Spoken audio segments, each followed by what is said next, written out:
Report to Wordsworth by the Singaporean poet Boey Kim Cheng appeared in his collection Another Place in 1992. In this poem, Boey explores the interconnected themes of our loss of a reverence for and a connection to nature, human greed, and environmental crisis. Boey addresses the long-dead romantic poet William Wordsworth, begging him for help as he laments that the natural world, which Wordsworth revered and exalted in his poetry, is in its death throes due to the insatiable greed of mankind. Pollution, in the form of smog, has suffocated the earth to the extent that nature can no longer communicate with us.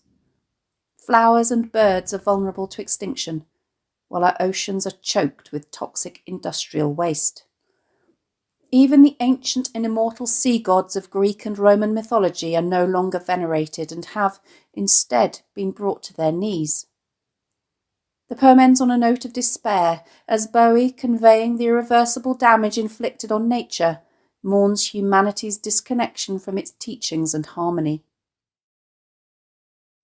The English poets William Wordsworth and Samuel Taylor Coleridge played a pivotal role in establishing Romanticism in English literature through their joint publication of lyrical ballads in 1798. This collection of poems is often considered the starting point of the Romantic movement, as it introduced themes such as the beauty and power of nature and the importance of individual emotion and imagination. The Romantic movement was, in part, a response to the Industrial Revolution, which had brought widespread urbanisation, mechanisation, and environmental degradation to the country. Many Romantic poets were deeply troubled by the destruction of rural landscapes, the rise of factories, and the alienation of individuals from nature. Romanticism emphasised emotion, imagination, and individuality, in contrast to the mechanistic worldview and materialistic values that industrialisation seemed to promote. In one of Wordsworth's poems from the collection, The Tables Turned, he urges the reader to observe the sun's light on the green fields and to listen to birdsong, as he argues that, instead of learning from books, we should let nature be our teacher. Report to Wordsworth is a variation of a Shakespearean or English sonnet. It has 14 lines, which can be divided into 3 quatrains and a rhyming couplet. It has a rhyme scheme of A, B, C, D, C, D, E, F, G, G, although a couple of these rhymes can be considered half or slant rhymes, i.e. smog and clock, and dazed and waste. Note the very nearly but not quite quality of these rhymes. Og and ok, where both of the final consonant sounds, even though not identical, can be described as guttural. In azed and aced, the z and s are made in the same place in the mouth, but the former is voiced, while the latter is unvoiced, while the d and the t are both plosive. This slight dissonance in the rhyme is picked up and amplified by the lack of a regular bass meter.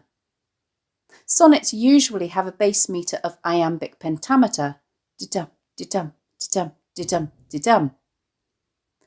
While 9 of the 14 lines do contain 10 syllables, with the other 5 varying between 9 and 12, only 2 of these can be scanned as iambic pentameter, i.e., his famous horns are choked, his eyes are dazed, and as nature's mighty heart is lying still. This lack of regularity in both rhyme and meter could symbolise the collapse of harmony in the environment. The disrupted sonnet form seems to parallel the poem's apocalyptic vision of a world where both balance and beauty are lost. Shakespearean sonnets contain a volta, which typically occurs at line 9, i.e. at the start of the 3rd quatrain. This is the point where the tone or argument of the poem shifts. The first 8 lines, the first 2 quatrains, usually set up a problem, question or theme, and the volta marks the turn toward a solution, resolution or new perspective. The Volta in Report to Wordsworth, however, can be identified at line 11 or midway through the third quatrain. Poetry and piety have begun to fail, which indicates the beginning of a deeper reflection on humanity's moral and spiritual failure.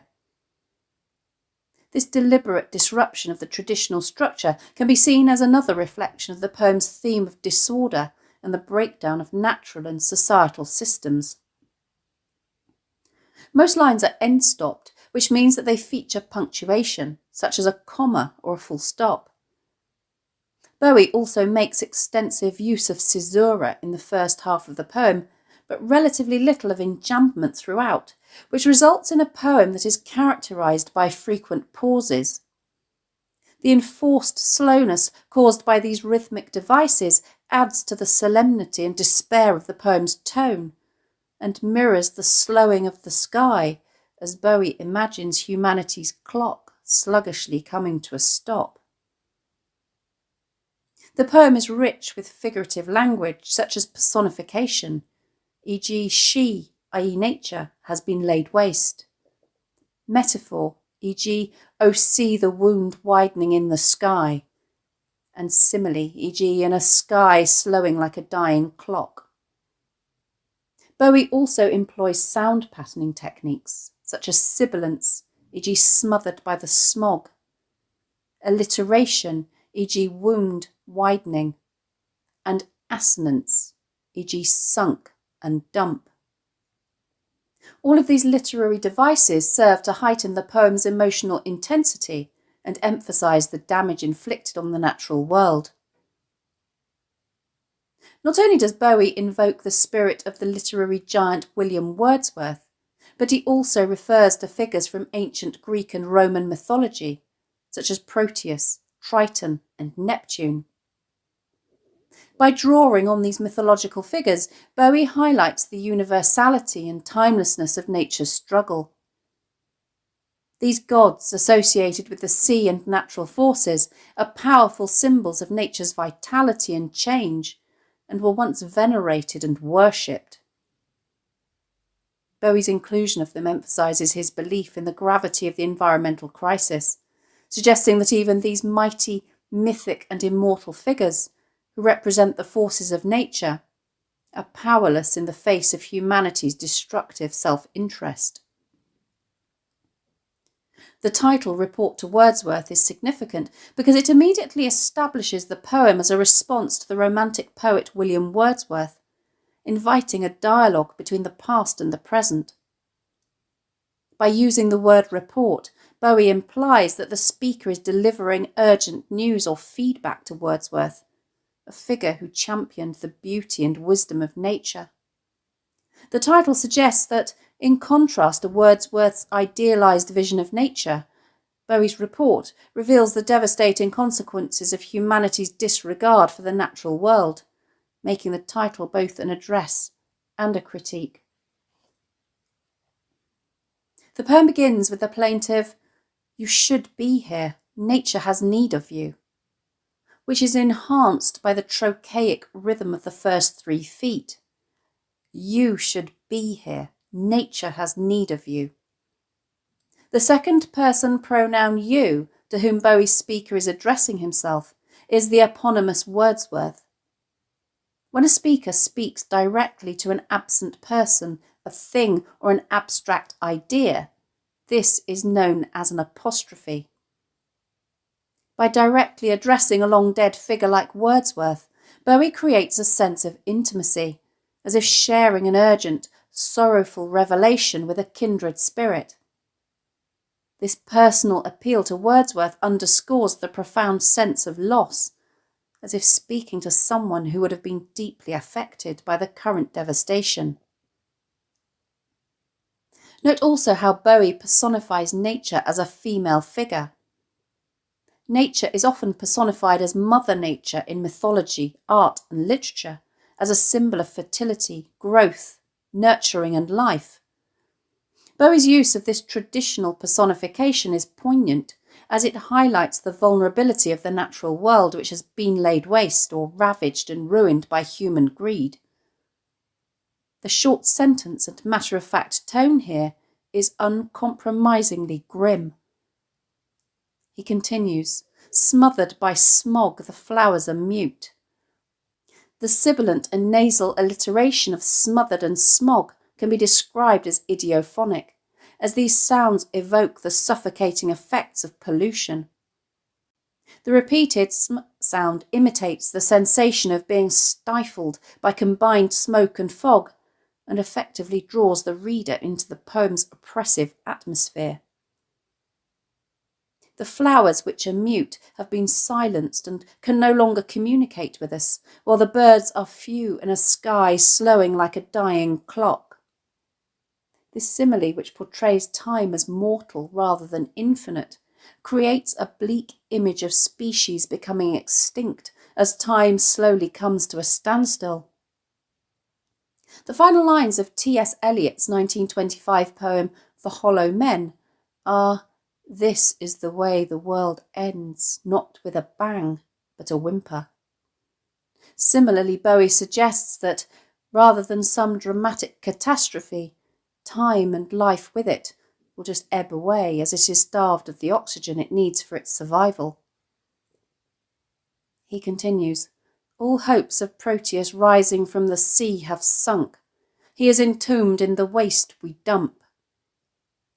Proteus is a sea god from Greek mythology, known for his ability to change shape at will, which symbolises fluidity and adaptability. In the context of this poem, invoking Proteus can highlight the extent of environmental destruction, as even a god who embodies change and fluidity is powerless in the face of the damage inflicted on nature by human activity. Note the two instances of enjambment here. In the first, Bowie exploits the visual separation to enhance his pessimistic tone by initially suggesting that there may be a sense of hope, before dashing it at the beginning of the next line. The sibilant alliteration of sea and sunk perhaps evokes a sigh of despair.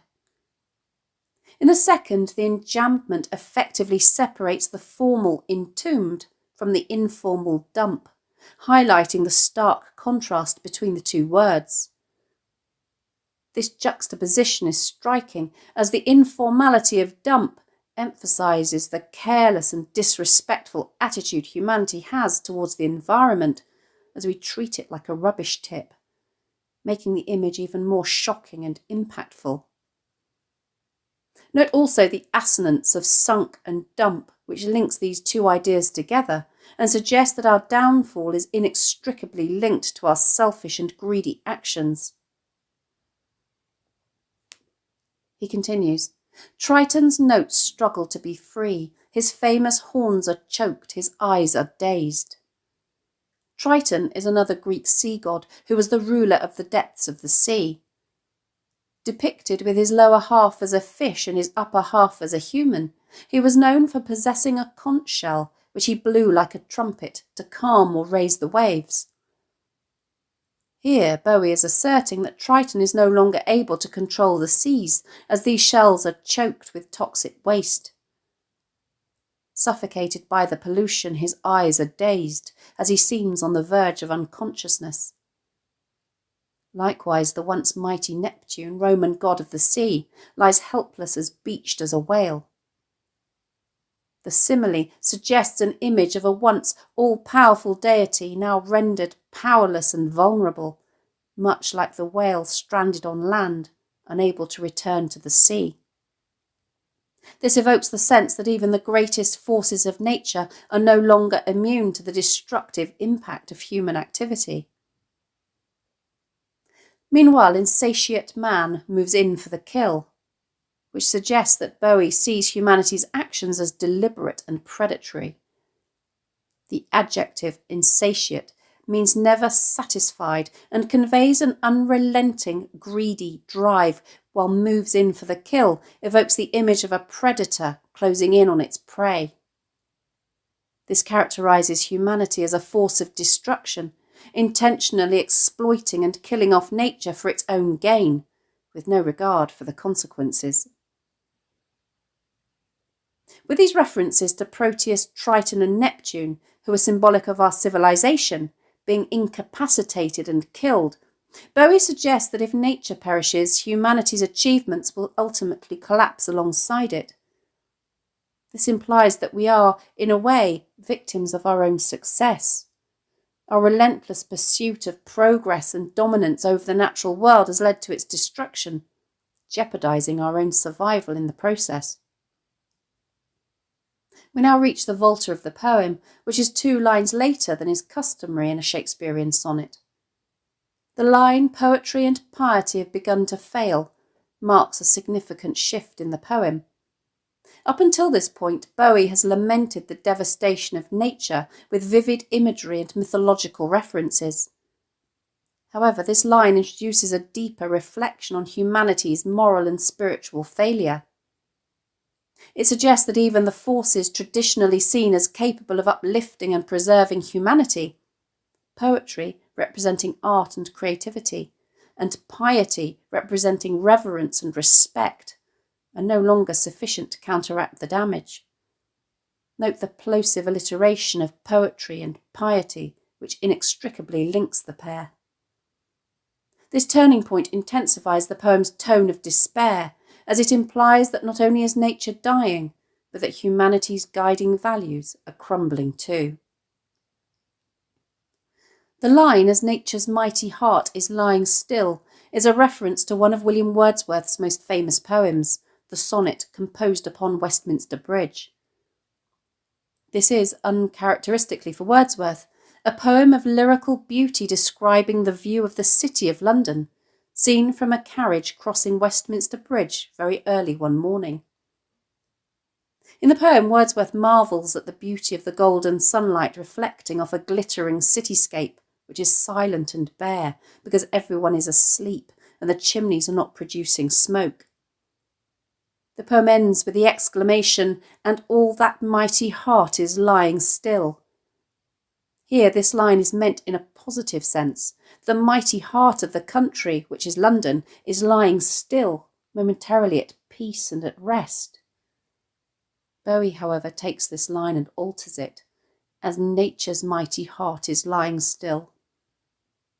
While Wordsworth's line evokes a moment of tranquility and awe, as he sees London at peace during the early morning, Boey transforms it into a more alarming image.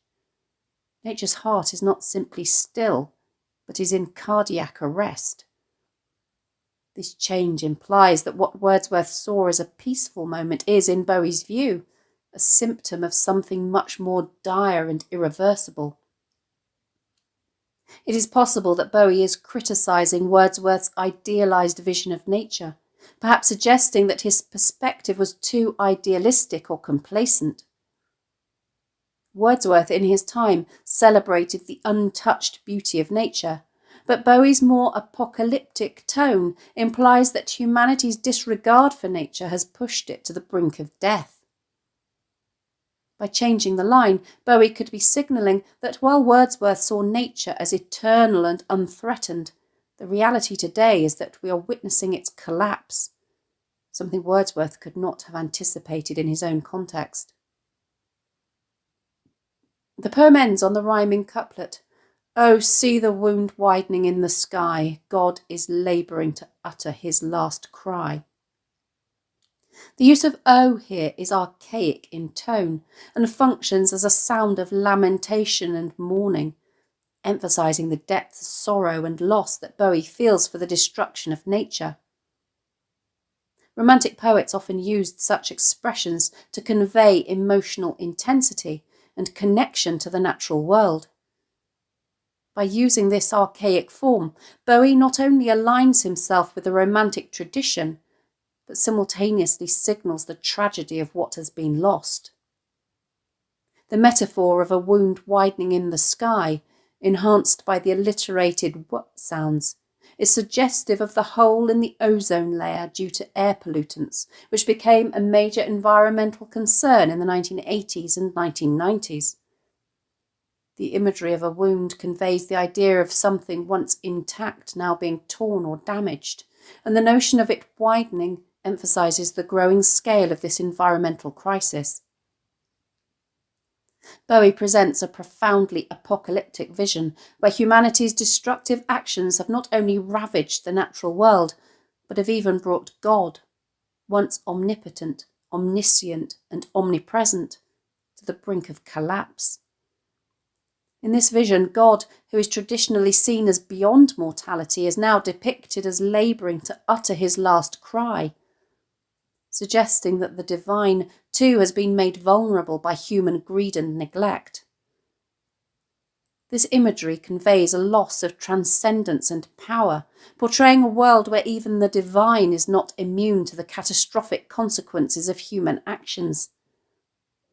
In this sense, Boey's poem suggests the ultimate unravelling of both the natural world and the very fabric of existence, marking the end not only of the earth, but of everything that once seemed eternal.